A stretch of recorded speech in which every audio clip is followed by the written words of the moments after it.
Kali ini Minba akan menjelaskan proses pemurnian emas menggunakan metode heap leach. Apa itu? Yuk simak video ini.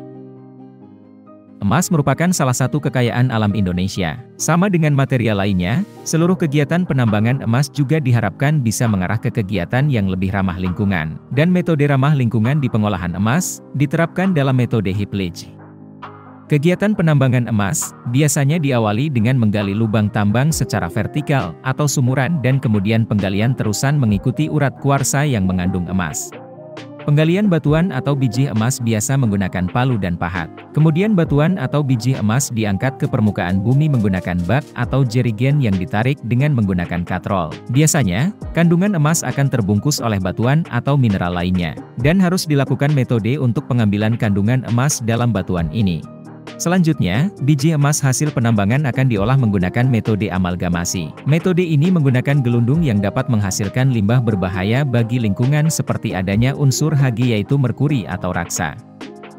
Namun, kini ada pilihan metode lebih ramah lingkungan. Proses pemurnian yang lebih ramah lingkungan tersebut adalah metode heap leach. Metode ramah lingkungan yaitu metode heap leach dalam mengolah emas adalah dengan menggunakan sianida. Pada proses pengolahan biji dengan sianida tidak menghasilkan logam merkuri lagi, melainkan limbah sianida. Meski masih menghasilkan limbah sianida ini bila ditangani dengan baik tidak berbahaya dan bersifat sementara karena mudah terurai lingkungan. Proses pengambilan biji emas dari batuan dengan menggunakan sianida itulah yang dinamakan proses heap leaching.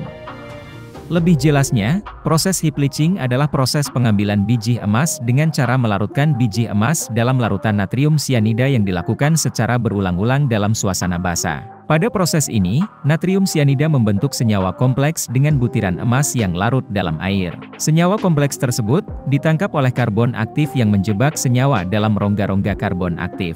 Setelah dilakukan sirkulasi beberapa kali, diperoleh padatan karbon aktif yang lebih berat dari semua. Karbon aktif yang mengandung senyawa kompleks selanjutnya dilebur pada temperatur tinggi, sehingga tertinggal logam emas dan paduannya.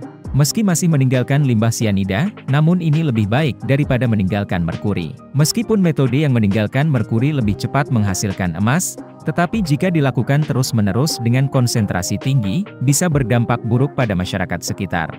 Selain itu, dengan menggunakan metode heap leach, emas yang dihasilkan bisa menjadi lebih banyak.